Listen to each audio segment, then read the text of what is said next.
Shalom, selamat pagi Bapak Ibu yang dikasihi Tuhan. Puji Tuhan, pada pagi hari ini kembali lagi kita akan membaca dan merenungkan kebenaran firman Tuhan. Saya mengajak Bapak Ibu, mari kita berdoa terlebih dahulu. Mari kita berdoa. Terima kasih Bapak yang baik. Kami bersyukur ya Tuhan, pada pagi hari ini kami bisa bangun tidur dengan sehat. Itu semua karena berkat Tuhan. Dan pada pagi hari ini ada kesempatan yang sangat luar biasa ya Bapak. Kami akan membaca dan merenungkan kebenaran firman Tuhan. Bapa, bukalah hati dan pikiran kami, supaya firman yang kami baca, kami renungkan, kami dapat mengaplikasikannya di dalam kehidupan kami hari lepas hari. Terima kasih Bapa yang baik. Kami sambut firman-Mu pada pagi hari ini, penuh dengan ucapan syukur. Haleluya. Amin. Tema yang akan kita renungkan bersama pada pagi hari ini yaitu setia dalam panggilan Tuhan. Lukas pasal 5 ayat 4 sampai dengan ayat yang kelima.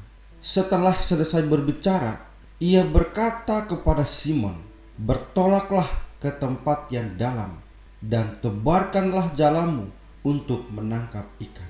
Simon menjawab, "Guru, telah sepanjang malam kami bekerja keras dan kami tidak menangkap apa-apa.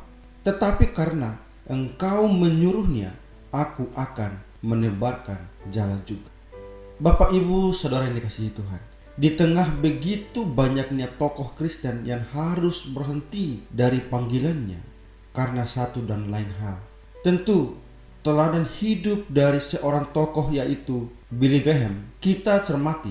Mengapa Tuhan tetap memakai dia sampai begitu lama? Apa kuncinya? Pada kesempatan ini marilah kita belajar dari sikap Petrus. Dalam kisah ini disebut Simon pada waktu dia dipanggil Tuhan Yesus untuk menjadi seorang penjala manusia. Ada 3 hal yang akan kita renungkan bersama pada pagi hari ini. Pertama, Petrus menebarkan jalannya seperti perintah Tuhan Yesus. Bagian ini menceritakan panggilan Tuhan Yesus kepada Petrus dan kedua rekannya, Yohanes dan Yakobus.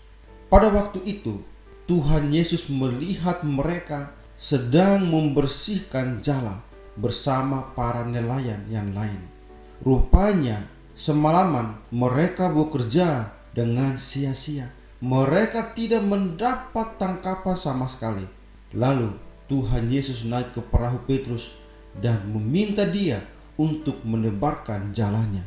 Sepintas lalu, tidak ada yang salah dalam perintah ini. Tetapi jika kita perhatikan, perintah ini sangat janggal. Kenapa? Secara logis, Petrus bisa menolak perintah Tuhan Yesus. Dia adalah seorang nelayan, sementara Tuhan Yesus dididik sebagai tukang kayu seperti ayahnya. Tentu saja Petrus lebih tahu tentang menjala ikan dibanding Tuhan Yesus. Ingat, pada waktu itu Petrus belum sepenuhnya tahu bahwa Yesus adalah anak Allah.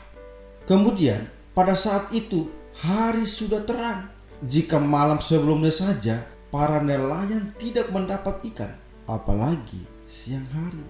Namun demikian, Petrus tetap saja menuruti perintah Tuhan Yesus. Dia pun bertolak ke tempat yang dalam dan menebarkan jalannya, tepat seperti apa yang diperintahkan Tuhan Yesus. Apa yang terjadi?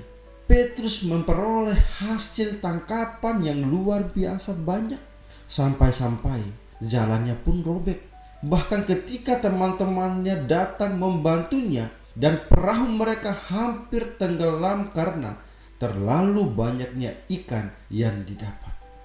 Inilah yang akan terjadi juga ketika kita mengarahkan pelayanan kita seperti apa yang Tuhan mau. Pelayanan kita tidak akan sia-sia, tetapi akan menjadi pelayanan yang berbuah banyak. Marilah kita belajar dari Petrus yang patuh terhadap apapun arahan Tuhan Yesus, walaupun terlihat tidak masuk akal.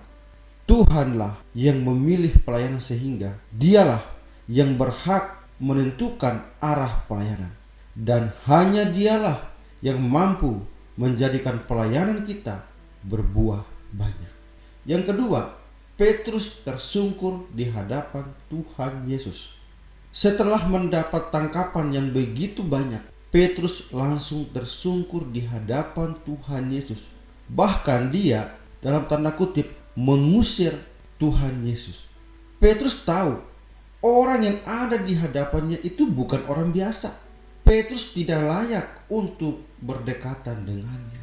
Tetapi Tuhan Yesus malah berkata, "Jangan takut, mulai dari sekarang engkau akan menjala manusia." Ternyata sikap Petrus itu justru menunjukkan bahwa dia memiliki hati yang benar untuk dibentuk menjadi seorang murid. Pada waktu Samuel memilih Daud di antara kakak-kakaknya, dia berkata, "Bukan yang dilihat manusia, yang dilihat Allah. Manusia melihat apa yang di depan mata, tetapi Tuhan melihat hati." 1 Samuel 16 ayat 7.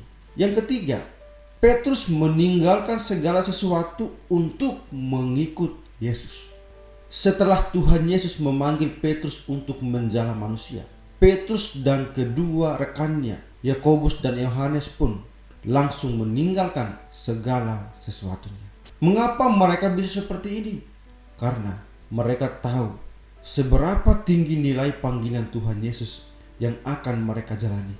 Jika tadinya mereka menjala ikan demi memenuhi kebutuhan fisik, maka sekarang mereka menjala manusia, sesuatu yang bernilai rohani. Jika tadinya melakukan yang bernilai sementara, maka sekarang mereka melakukan yang bernilai kekal. Dan yang lebih penting lagi, apa yang mereka lakukan sekarang tidak akan pernah sia-sia.